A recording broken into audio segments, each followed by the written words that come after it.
I believe that everybody has a story, and I'm fascinated to hear them. So come with me as we take a walk down Fascination Street. Hey guys, if you like what I'm doing, click the Amazon banner at the top of the homepage on FascinationStreetPod.com and do all of your shopping through Amazon. Once you click on it and it takes you to Amazon, you can bookmark it or add it to your favorites and you won't have to go to my site each time. It helps me keep the show going, and again, thanks for listening. Welcome back, Streetwalkers. This is part 2 of my interview with Stephen Jimenez, author of The Book of Matt, Hidden Truths About the Murder of Matthew Shepard. In this episode, we finished our conversation about what really went down in Laramie on that October night that resulted in the gruesome death of this young man. And then we talk a little bit about how this sensationalized story affected the town of Laramie, the people of Laramie, and Stephen himself. And also we find out why Stephen chose to write this book, what he hopes other people can get out of the truth. So enjoy, folks. This is part 2 of my interview with Stephen Jimenez, author of The Book of Matt, Hidden Truths About the Murder of Matthew Shepard. Yeah, talk to me, yeah.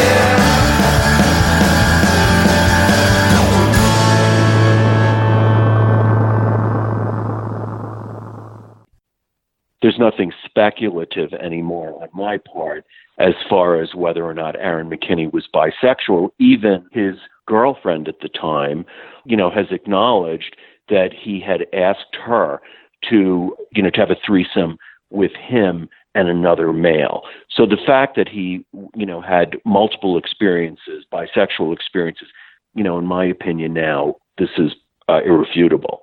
So why was it plastered all over the news across the country that this was, two straight rednecks beating up a gay guy because he was gay?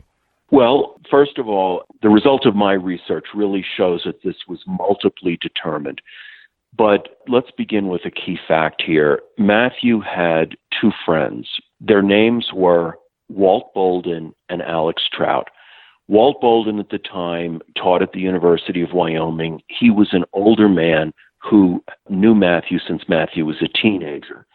The other fellow, Alex Trout, had been a close friend of Matthew's. He was about Matthew's age.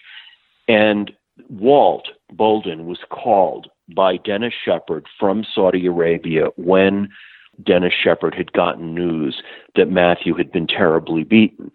And Walt Bolden and Alex Trout went to the hospital. Matthew was taken very quickly from Laramie to a hospital in Fort Collins, Colorado. And at this point, police had not really done any kind of a serious investigation yet. And Bolden and Trout, and I interviewed both of them, began calling gay organizations and called the media. And in particular, they called the Casper Star Tribune, which is the leading newspaper in Wyoming. And they told the Casper Star Tribune that they believed that this was motivated because Matthew was gay, and that they were afraid that it was going to kind of be swept under the carpet. And by their own admission to me, they also called gay organizations in Wyoming and Colorado to tell them they feared it was a hate crime, but somehow that got lost in translation, and this was assumed to be a de facto hate crime. I interviewed she was then a reporter who became the editor of the paper in the Laramie Boomerang, and she covered this case extensively on a daily basis for the full year that it was going on. And Alex Trout and Walt Bolden also went to her and were pressing her on the gay piece of this crime, saying, we want to be sure this doesn't get swept under the carpet. They also spoke with the prosecutor. They went to the prosecutor's office, to Cal Ruruka. So they initiated this before there was any suggestion coming from law enforcement that Matthew's sexuality may have been a factor. You asked earlier, and somehow I digress, but I want to come back to it if I may. What was going on in 1998, earlier in the year? There were culture wars going on in the United States.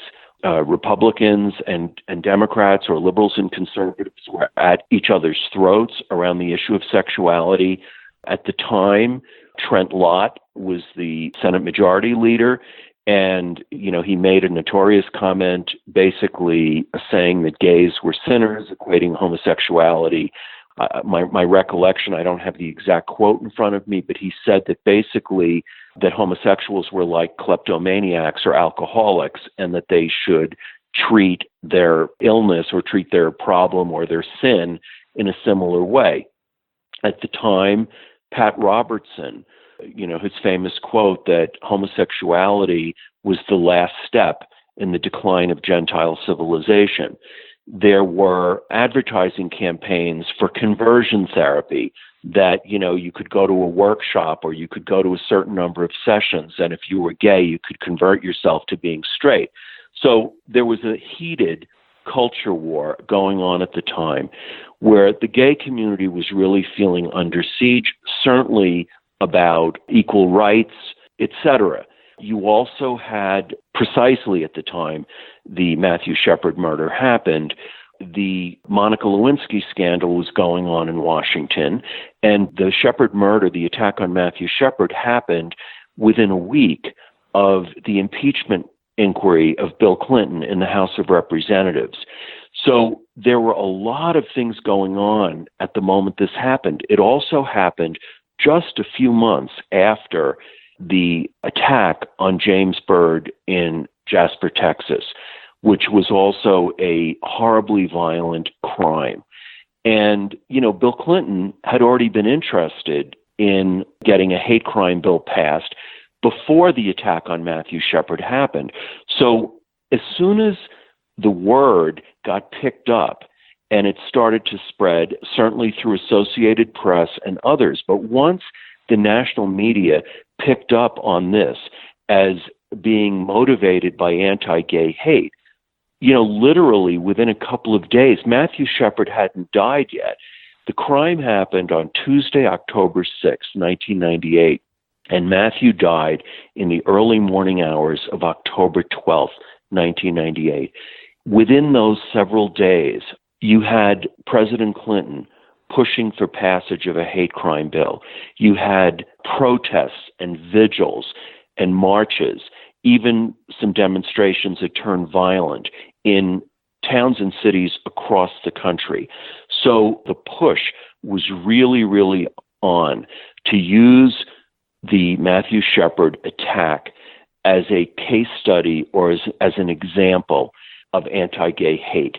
And yet the police had barely launched any kind of an investigation into the underlying circumstances of the crime. Oh, wow. Let me just mention this, Steve, if I may. Of course. If you look at the media coverage immediately following this crime, in the days, weeks, and even months afterward, go back and look at Time magazine. The headline story is "The War Over Gays," and there's a picture of the fence in Laramie. So Matthew himself became an icon in the quest for gay rights. And so, when you have this kind of airplay and a story becomes mythologized literally within a couple of days of it happening, and the whole country is believing that's why Matthew Shepard was attacked, it's really hard to dial that back and ask people to look at some of the facts and to look at some of the nuances and subtleties and the other things that may have been going on that night. Matthew Shepard's mother, when I reported and produced a story for 2020 on ABC News back in 2004, Matthew Shepard's mother herself says there were a lot of things going on that night, and hate was one of them. But the thing is that the other things that were going on that night, they were really never discussed publicly at the time. So what was the real reason? It wasn't purely motivated by anti-gay sentiment. What was the underlying actual reason that you've come to the conclusion of with all of this investigation? Sure. Well, I began researching the role played by crystal meth, which took me into interviews with many people associated with Aaron McKinney and with Matthew Shepard. Aaron McKinney had been dealing crystal meth for 3 years leading up to this crime. And he was also addicted to crystal meth. Matthew Shepard had also used crystal meth, and Matthew Shepard had been living in Denver before he moved to Laramie. He'd been living in Laramie for a very short time before this crime happened. He moved to Laramie to enroll at the University of Wyoming. While Matthew was living in Denver, he got involved with a group of people, who were using and also selling crystal meth. And crystal meth had begun to be a serious problem in the gay community in Denver at the time Matthew was living there. When you asked me earlier about sources, there was a source who came forward shortly after my book was published who had been at parties, 3 different parties in Denver with Matthew Shepard, and the parties were at the home of the biggest meth dealer in Denver. So to go back to the specifics of what happened in Laramie, Aaron and Matthew had used meth together. They had bought and sold it from each other. They had partied and socialized in Laramie with a group of people. They had friends in common, and meth was the drug of choice in Laramie at the time. It was a party drug. There had been previous discord between Matthew and Aaron, even though they had been friends and they socialized and they had been intimate together. There was an instance that I was told about at a bar in Laramie called the Library Bar. And Aaron and Matthew met at the bar. They went outside into the parking lot. And the story I was told was that Aaron McKinney was asking Matthew Shepard to advance him some meth. He didn't have the money and that he would pay him later. And Matthew wasn't willing to give him the meth without the money. And Aaron McKinney stormed back into the bar and, was using some coarse language, about Matthew. And there were several instances like this. There was a friend and boyfriend of Matthew's who had been with him in a car outside a convenience store in Laramie when Matthew went in to buy some cigarettes and something to drink. And he came out, Aaron McKinney had pulled up at the convenience store, and in the parking lot, they exchanged some words, and Aaron McKinney told Matthew, "You better watch your back." So there was discord leading up to the night of the attack. The specifics of what was going on is that the group of people that I mentioned to you from Denver that Matthew was involved with, they were part of a group that did regular deliveries of meth from Denver to Laramie. Some of the deliveries went to Fort Collins. It was typically 12 ounces. 6 ounces would be dropped in Fort Collins and 6 ounces went on to Laramie. And on the night of the crime, Aaron McKinney believed that Matthew Shepard was going to have the 6 ounces in his possession or the money from the 6 ounces. And at that time, the 6 ounces of meth had a street value of about $10,000. Aaron McKinney owed his drug suppliers money. He had been strung out. He'd been up on meth for a week. And I interviewed several people that had partied with him in that week. He was using meth constantly the week before the crime, had been mixing it with cocaine. The night of the attack was October 6th. Aaron McKinney had not paid his rent for October yet. He had a girlfriend that he was living with, and they had a young child. And so he was in a state of desperation, and he was determined to either get the drugs or the money from Matthew Shepard on the night of October 6th, 1998. Forgive this question, and I know the answer, but what am I supposed to say to everybody who hears this and says, why should I believe another straight white guy who's just hating on, this poor gay kid? They may ask you that question, but first of all, I'm not a straight guy. I'm gay, and I've been openly gay since late 1970s, and I've been involved with political battles to help secure equal rights for gay people. So I'm not that straight white guy. I'm a gay guy, and I believe as a gay man and as a journalist that truth matters, and that it matters for us regardless of our political persuasions, our beliefs. Truth matters. And this is a case where the gay community was really, this is the period of time in the aftermath of the AIDS crisis, where there was a serious problem with crystal meth. There was a meth epidemic that initially began, in LA and San Francisco and New York, and it became really a problem in urban gay enclaves. And it was a secret that for a while, people in the community did not want to talk about. And then eventually, in the middle of the work I was doing, people they became more open in talking about crystal meth. And over the years that I've been involved with this story, remember, I did a piece for national television in 2004. Over time, more and more people have been willing to openly discuss the complexities surrounding this murder. Just in the last several months, the last year, new articles have come out. There was an article that was published in Seattle. There was one published by a gay publication in Los Angeles, basically saying the same thing I've been saying, that the truth really matters. And so I just don't buy that. We have different truths. Gay people have one truth and straight people have another truth. That's simply not real. What's real is that we all have a stake in what's true. And none of this is to say that somehow Matthew Shepard, he was the victim of a murder, and it was a horribly violent murder. There's no suggestion in any of the work I've ever done that somehow Matthew Shepard got what he deserved. He was a young man, 21 years old, who suffered from issues and had problems like a lot of young people today. And my argument has always been, this is a great example or a lesson to use with young people to show the kinds of things that can go wrong. Certainly young people today face issues around drugs and substance abuse and alcoholism, and kids deal with falling in, with the wrong crowd, etc.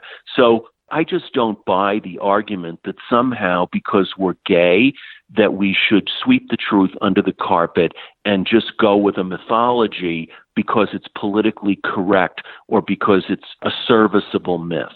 That just doesn't square with me. Well, thank you for all of that. I knew already that you were gay, but that's not my place to say. So that's why I posed the question like that. And sadly, it does matter nowadays who's telling the story. And so I did want to, sort of shed light that this is the investigation and the story as told by a gay man. So you do have a dog in the fight, but it's not the dog that other people might think. And let's just go back to something you asked earlier about. You talked about journalistic ethics and integrity. You also asked me how I stuck with the story for this long. Well, part of the reason I decided to write a book, I had reported on the story earlier, and part of the reason I stayed with it and I continue to discuss it is because I do have an obligation, particularly as a gay man. If I know that this is what's true, then I have an obligation. It's incumbent on me in terms of my ethics as a journalist to report what's true instead of to say, well, I'm going to look the other way because I'm gay. Nicely put. The two perpetrators who are, I guess, still in prison, what was their sentence or what were their sentences? Yeah, both men received 2 life sentences. And I will say that these 2 men are a study in contrast. I know them well, and I've spent many, many hours interviewing them. Russell Henderson, who we really haven't talked about, Russell Henderson's life in prison has really been quite remarkable in that, he began a college education, got an associate's degree with honors. He's held a number of different jobs in prison. He is no longer classified as maximum security. He's now in a medium security facility. And he's been part of a really interesting program where he works with a small team of inmates and they train dogs. The dogs are brought in from the animal shelter and they go through a period of several weeks of training. And so Russell Henderson has now become a master dog trainer. And I've interviewed some people at the prison where he is housed in connection with that program. It's something very, very interesting. But, I never found any evidence that Russell Henderson had a motive to hurt Matthew Shepard. With Aaron McKinney, the other perpetrator, as I said, had been previous discord between him and Matthew Shepard. And Aaron McKinney and Russell Henderson hadn't really known each other very well. They met early that summer. Aaron McKinney, sadly, he had a growing criminal record. He had been in jail for the burglary of a Kentucky Fried Chicken, and he had left the state. He had gone to Florida. But when he got out of jail in Laramie, a mutual friend introduced, it was actually a half-brother of Russell Henderson's, introduced him. I mean, they grew up in the same town, so I'm sure they had seen each other at the high school, but they weren't close friends. And McKinney was looking for a job, and Russell Henderson was working as a roofer then, and he helped Aaron McKinney get a job. So they had only been friends for a few months when this happened. What surprised me, one of many surprises, is that in fact, Matthew Shepard and Aaron McKinney had been friends before Russell Henderson and Aaron McKinney became friends, which I think is sort of, one of many tragic facts in this case. But Russell Henderson had no previous history of violence, and there was no indication that he ever struck Matthew at the crime scene. I think he realized that by the time Aaron McKinney began to unleash his rage, Russell Henderson did try to stop McKinney, and McKinney swung around with the murder weapon and struck Russell Henderson across the face. So he ended up getting, I think it was 9 stitches that night in the emergency room. So I think that Russell Henderson was certainly an accomplice, and this led to Matthew Shepard's death. But to me, it's one of the lingering injustices of this case that both men got essentially the same sentence, which is 2 life sentences. One of them had a previous criminal history, the other didn't. One admitted committing the violence that took Matthew Shepard's life, slamming a .357 Magnum into Matthew's skull, and there is no evidence that Russell Henderson ever struck Matthew. So I think that too is one of the lingering pieces of this story that if you look at it, I know that many people have contacted me and have asked me about it when I've spoken about the case, is particularly after reading about Russell Henderson in the book. They seem troubled by the fact that he received such a heavy sentence. Simply for comparison's sake, I mentioned earlier a crime involving Russell Henderson's mother. The man who left her on a country road on a freezing night, she was pushed out of a car and she froze to death in 20 below zero weather. He got a sentence of 4 to 9 years. And this was also in the same jurisdiction in Albany County, Wyoming. And he got out of prison in about 5 years. So maybe that says something about what happens when a case is highly, highly sensationalized by the media. It begs the question, is justice possible? Wow. Hey, streetwalkers. Well, you're not literally streetwalkers. But now that I've got your attention, I am Stephen O'Reilly, and I have a podcast called the Bar Star Podcast. And since you're listening to the Fascination Street podcast, I think you should check out my show. It's just as interesting without all the famous people, because Steve has connections that I just do not have. But if you dig podcasts about music, working musicians, and other random shit that I decided to talk about, based around music, of course, because that's what I do. I'm a working musician for the past 30 years, then you need to check out the Bar Star Podcast. You can get it wherever you get your podcast, on any platform, and make sure you check out barstarpodcast.com. Now back to the one and only Steve Owens and whatever the hell he was talking about. That is insane. Also insane, I've never on this podcast used the analogy of like when I said you had a dog in the fight, and then what do you know, fast forward 4 minutes and you have a dog story about one of the perpetrators. That's crazy. I'm sure you're familiar with Truman Capote and In Cold Blood, and the movie about Capote portrayed some of his personal relationship with the men convicted of the murder. You can't be involved with a story like this one for as long as I have and not get to know the people fairly well. But I would say the same is true of the prosecutor. I remain friends with the prosecutor he's now a former prosecutor since he retired at the end of this past year. But, this was a tightly knit community in Laramie. And so obviously I've gotten to know some of these people over the years. I wouldn't say that I have a dog in the fight, but what I would say is that, truth matters. And in a case that affected the country the way this one did, and that led to the passage of hate crime legislation that bears the name of Matthew Shepard and James Byrd, again, I think it really behooves us to understand the complexities involved, the human complexities.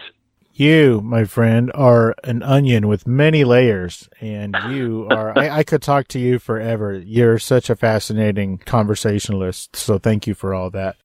It's really my pleasure, and I hope you'll send me a link. So that we can post it and help get it out there. Absolutely, I will. I have a few more questions before I let you go. I hope you have a few more minutes. Sure.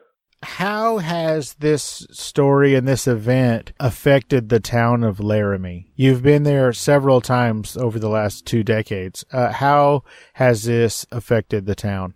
This has been very, very hard for the Laramie community because the town, was suddenly portrayed as being ground zero in anti-gay hate, that this was a community of intolerance, of hatred, etc.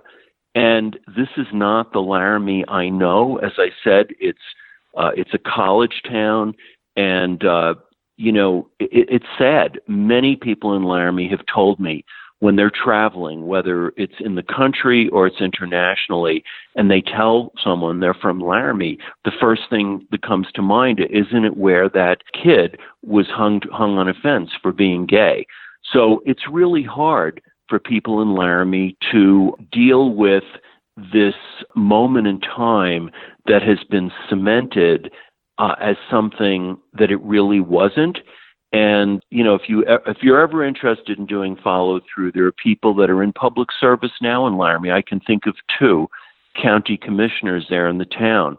And I've spoken at length with them, and it still really bothers people. And beyond bothering, it hurts people that a community that they're from, that they're proud of, has this stigma attached to it. And so I can just tell you that the Laramie I know and the Laramie that has been represented in many places, they're not one and the same place. This is not a place of hatred and intolerance. Thank you for that. I figured that you would have a great take on that since you've been there so much. Along that same lines, how has this story affected you? And what I mean by that is, were you ever concerned, or did it happen, that you would become a pariah in the gay community for attacking this story so wholeheartedly? Well, first of all, I don't consider myself to be a pariah in the gay community. And, when I did my initial book tour, I believe I went to 39 cities and towns around the country. And I can honestly tell you, there was nothing disrupted anywhere. There had been some threats that people were going to picket, but it never really materialized. I would say the strongest reaction came in Washington, D.C. at a bookstore called Politics and Prose, where a couple of people got up and talked, but they admitted that they weren't familiar with the actual reporting and did not understand facts of the case, but they were having an emotional response. So as far as being a pariah, jeepers, I can tell you that one of the probably preeminent gay public intellectuals in the country, Andrew Sullivan, did a whole series of interviews with me and has written very positively about the book. There is a feminist writer from London who went back to many of my original sources to verify my reporting and did a major story for The Guardian. There have been many, many gay journalists who have written about my work and have not treated me like a pariah. So I can mention that there's a well-known gay publication, Lambda Literary Review, which basically said that this was investigative journalism of a very high order.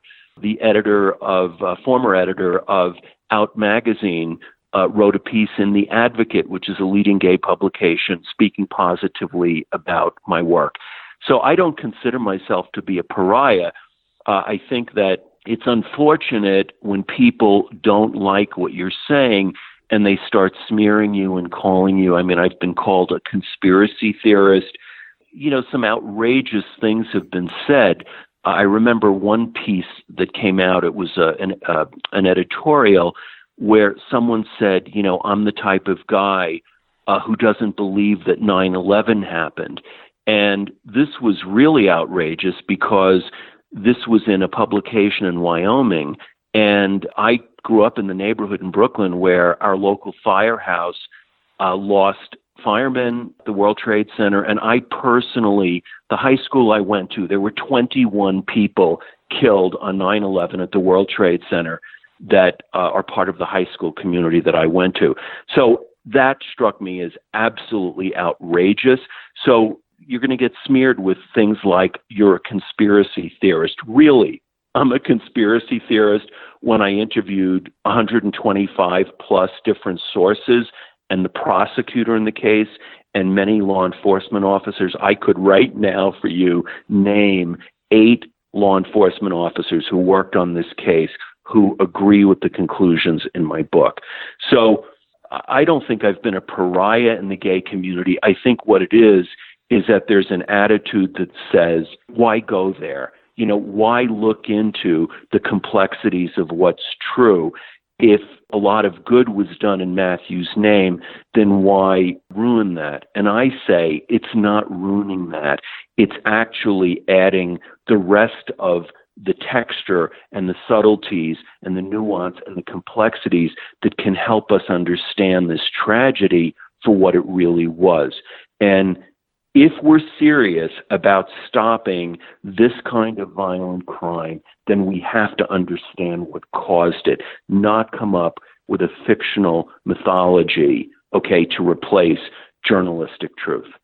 Great answer. I was a little concerned that either you had been sort of picked on in the community, or I'm sure that you had to sort of sit down and say, okay, look, if I keep going with this, then I might find some answers that, you know, I might not like, or maybe the community might not like.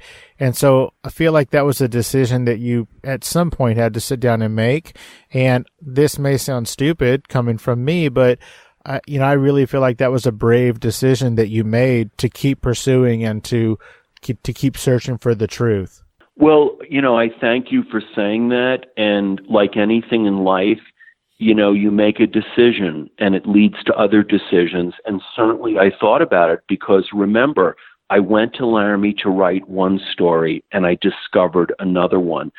What was I going to do when I discovered that the story was different? Was I going to walk away from it because the truths were they made me uncomfortable or they were inconvenient? And I made a decision then, and that led to other decisions. And again, I have no regrets about having reported on this story or told the truth about it. Well, good for you. Well done. Now, I heard you once say that sometimes we are actors in our own fate. What do you mean by that? Well, you know, that's a more complicated question. I think the words fate and destiny get confused sometimes. But what I would say is I think it's used loosely sometimes. And I think where human behavior is concerned, and I said this earlier, I think it's multiply determined. I think there are a lot of factors that come into play. And one of the things, you know, that I tell people is over the years that I worked on this story, I really became more sensitive and more empathetic where Matthew Shepard's tragedy is concerned. From talking to several sources, Matthew had suffered some sexual abuse when he was a boy. As someone who went through that myself, this had nothing to do with my initial involvement in the story, there was a particular sensitivity of understanding, how he might have used both prescription drugs and illegal drugs to medicate issues and problems that he had. So I guess what I would say is when I talk about, when I've mentioned fate, I think that there was something that came into play that night of the crime for each of the people involved where something was going to happen. And I'm not in any way suggesting that Matthew Shepard somehow created his own murder. I don't want to say that at all. But what I do want to say is Aaron McKinney, he got involved with some really dangerous dealers and drug suppliers. And some of the people that Matthew had gotten involved with were quite dangerous too. And I think Russell Henderson, in his friendship with Aaron McKinney, he was passive. He was going along. He was the follower. So what I would say is, I think when we look at tragedy, and I think Shakespeare was a great, he studied tragedy, I think, in a very profound way, is that fate is often the result of multiple factors. And so I assume that that's what I was getting at. Let me see if I can say it another way. There's a relationship between victims and perpetrators. And sometimes what happens when someone's been victimized, and I'm sure if you went back in Aaron McKinney's life and you saw, some abuse that was there, and I think, we've seen this in studies of famous criminal cases, that someone who's been victimized will often turn out to be a perpetrator. And, a famous example that comes to me is the great book written by Norman Mailer, The Executioner's Song, about Gary Gilmore. It's a great study. It's not to say that Gary Gilmore didn't commit horrendously violent acts, but when you read in that book about what this kid, he was a child at the time, endured in reform schools and places that were really supposed to be helping him or helping to correct him, that, it helped create a monster. So I guess I was hinting at some of that when I was talking about fate. Well, thank you for clearing that up. I appreciate it. Good. Well, I hope to hear from you again sometime, and thank you for all your hard work. Absolutely. Thank you for all your hard work. Everybody, the book is called The Book of Matt, Hidden Truths About the Murder of Matthew Shepard by Stephen Jimenez, who has been our guest tonight. Stephen, can you tell everybody where they can find you on social media? Yes, there's a Facebook page for The Book of Matt, and it's facebook.com/The Book of Matt, and they can find me there on social media. That's probably the best place. Well, Stephen Jimenez, again, thank you so much for taking the time to let us get to know you a little bit better on Fascination Street. This has been a wonderfully informative and educational interview, and also a lot of fun to talk to you. I know it's a sort of a morbid subject, but subject aside, I had a really good time talking to you this evening, and I really thank you. I enjoyed it too, Steve, and I hope we'll do it again sometime. You have a great week. Thank you, Steve. Bye-bye. Thanks. Bye. Hey guys, this is Steve Owens from Fascination Street Podcast here with a very important message. I'm awesome. I bet you thought I was going to say something else, but nope. What's important here is that I am awesome. I started this show because I truly believe that everybody has a story, and I'm fascinated to hear those stories. In the short time I've been doing this show, I've interviewed actors, directors, writers, inventors, podcasters, musicians, pro athletes, Olympic athletes, actual war heroes, even a Bond girl and a luthier, whatever the hell that is, and of course, regular people. From people who wanted to be stars but never gave it a real try, to big company CEOs and people who got to meet their favorite president. I love getting to meet and speak with people who have a story to tell. I feel like everyone does, and it's my job to get them to tell it. You never know who my next guest will be. An Academy Award-winning actor, a platinum-selling musician, or your own mother-in-law. But one thing is for certain, you will be fascinated by their story. So come take a walk with me down Fascination Street. You can find Fascination Street Podcast on Apple Podcasts, Google Play, Spotify, iHeartRadio, and of course, FascinationStreetPod.com. Opening music is the song Magnolia from the 2014 album Intransigence, used with permission from Douglas Miles Clark. closing music is Apollo from the 2001 album Into the Known by the band Sapphire. Thanks for hanging out with us and getting to know a little bit about our guest. We'll see you next time on Fascination Street.